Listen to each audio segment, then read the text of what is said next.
Esse é o Ancapsu e nós vamos falar agora sobre a covardia do Lula, que mais uma vez deixou claro que não vai falar com o Trump, está morrendo de medo de falar com o Trump. Na verdade, ele nunca quis falar com o Trump, porque ele sabe que não tem como reverter essa situação, só que daí ele fica nessa sinuca de bico, porque agora ficou claro para todo mundo, né? Até aqui ele vinha falando, não, porque o Trump não quer falar comigo. Não, não ligo pro Trump, porque o Trump não quer falar comigo. Agora ele não tem mais como falar isso. Todo mundo viu, o Trump chamou ele para coisa. Ah, não, vou falar, mas não sei quando, não sei de que jeito. Aqui, o Alckmin diz que não há data e tipo de encontro definido para conversa entre Lula e Trump. E beleza, assim, eu acho que essa conversa não vai acontecer, porque o Lula vai fugir tudo que puder. Só que isso daqui expõe o Lula como um covarde, expõe o Lula como alguém que não quer resolver o problema do tarifaço e da Magnitsky no Alexandre de Moraes. Essa notícia foi sugerida por A Linguiça e o Pãozinho, Ian Curtis votava na Margaret Thatcher e várias outras pessoas. Obrigado aí ao pessoal que sugeriu notícias lá no nosso site, no visãolibertaria.com, e obrigado a você que está assistindo o nosso vídeo. Se você gosta do nosso conteúdo, por favor, deixe o seu like, se inscreva aqui no canal, né? Pois bem, o Alckmin deu uma entrevista na CBN ontem, falando que, olha só, não tem nada definido ainda. Aliás, hoje a entrevista, nessa segunda-feira. Não tem nada definido ainda, não sabemos que dia que vai ser, de que forma que vai ser, e coisa e tal. Não, que vamos conversar, que foi positivo, estamos otimistas, porque agora nós conseguimos falar com o Trump, o que é uma besteira. O Trump sempre disse que bastava, eles podiam ligar a qualquer momento para falar com ele, nunca houve esse impedimento de falar com o Trump, nem o Eduardo Bolsonaro tentou barrar o pessoal de falar com o Trump, não tentaram, vai lá, fala com o Trump, né? A questão toda é que o Trump está do lado correto nessa história, né? Enfim, e o Lula tá morrendo de medo disso daqui. O Lula tá preocupadíssimo com isso, tá enrolando essa coisa. Disse que não, porque o Lula é muito ocupado. Vamos ver qual é a agenda do Lula. O pessoal trouxe aqui, ó. Na terça e quarta-feira ele vai tratar de assuntos internos, a demissão do ministro do Turismo, né? O ministro do Turismo está saindo e por algum motivo ele precisa de 2 dias para tratar da demissão do ministro, né? Na quinta-feira ele vai ter a inauguração da creche na Ilha de Marajó. Realmente é impossível, é só isso, essa semana do Lula é só isso que eles têm. A demissão do Celso Sabino e a creche inaugurada na Ilha de Marajó, isso só. Ponto final. Agora me fala um negócio, o que é mais importante? Ele não podia mandar o Alckmin inaugurar a creche em Marajó e ir lá nos Estados Unidos para falar com o Trump? Porque, veja, né, ok, é importante a creche em Marajó, não estou dizendo que não seja importante, mas a creche está pronta, é só a inauguração dela. Bota o Alckmin lá para inaugurar. Ou então adia para inaugurar semana que vem, que vamos combinar, não é uma coisa tão urgente assim, né? Então você já pode começar a usar a creche e depois faz a inauguração formal semana que vem. Aqui, ó, na terça e quarta, assuntos internos, porra nenhuma pra fazer. Ontem ele fez uma corridinha, imitou o Peter, né? Ele viu minha corridinha que eu fiz no último final de semana. Eu corri aqui a corrida das estações, etapa primavera, não, etapa inverno, etapa outono, né? Não, etapa primavera. Etapa primavera e aí o Lula ficou com inveja de eu correndo 5 km, fingiu que correu 3 km. Não correu não, tá? Só fingiram, só fizeram aquele esquema todo de produção cinematográfica e coisa e tal. Mas enfim, e aí fez essa coisa toda, né? Então ele não tem nada que ele precisa fazer. Só tem coisa sem sentido nenhum para ele fazer essa semana. Não tem absolutamente nada que precisa que ele fique aqui. Essa é a agenda dele.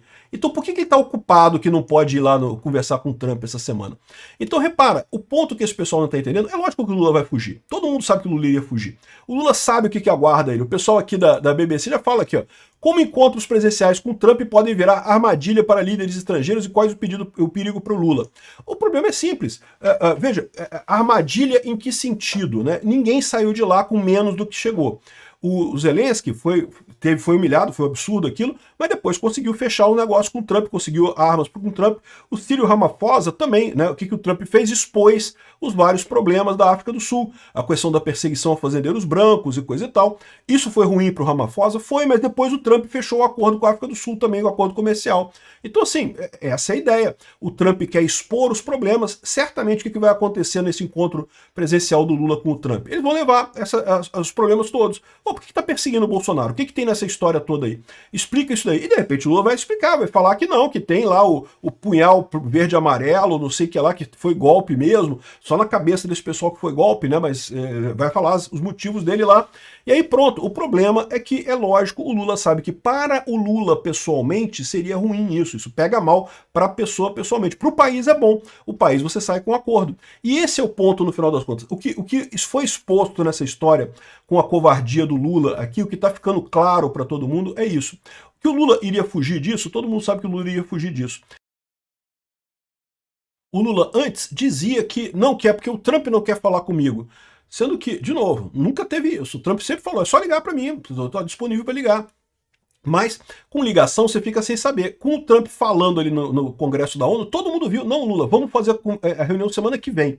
Não tem essa. Se o Lula quisesse mesmo, quisesse fazer a reunião, fala, não, beleza, liga no dia seguinte, não, vou fazer a reunião, tô procurando aqui pra gente marcar nessa semana e coisa e tal, ficar uma semana a mais em Nova York, ou então vir pro Brasil, voltar para Nova York, isso é tranquilo de fazer, né? Mas não, o Lula acovardou, e aí tá expondo para todo mundo que ele não tem mais argumento nenhum. A culpa dessas tarifas, a culpa da Magnitsky no Alexandre de Moraes é 100% do Lula, viu? E isso vai doer pro Lula, porque vai ter um monte de empresário envolvido nessa história, né? O pessoal lá da JBS colocou lá, não, porque, porra, eu que consegui, eu que fiz a coisa ali. No final não conseguiu porra nenhuma, né? Porque o Trump que quis fazer isso para dar uma armadilha pro Lula mesmo. Mas, de qualquer forma, o que vai ficar claro nessa história é que é o Lula que não quer resolver problema nenhum. E se o Lula não quer resolver problema nenhum, é porque o problema não é tão grave assim, você concorda? O Lula tá chorando pros quatro cantos aí que não, porque o Trump botou as tarifas, que absurdo e não sei o que lá. Tá, Lula, mas o Trump falou pra você conversar com ele lá. E aí? E você não foi? Então, o que explica isso daí, né? Então, essa aqui é a agenda do Lula essa semana. Não tem porra nenhuma para fazer, coçar saco o dia inteiro. E mesmo assim ele não vai para os Estados Unidos. Então é o aviso aí para o pessoal da JBS, para o pessoal, para os empresários, para o pessoal lá da Lei Magnitsky lá no STF, para o Barroso, para o Gilmar Mendes, que falaram, não, que o sacrifício pessoal, que não sei o que lá, que o Xandão tá todo machucado por dentro, não sei o que lá. E o Lula, meu amigo, não quer nem saber. O Xandão, o Lula tá cagando pra você, viu? Presta atenção nisso daí. Aprenda que esse pessoal, evidentemente, que vai te descartar na primeira oportunidade, né? Essa é a lição que se tira dessa história aqui.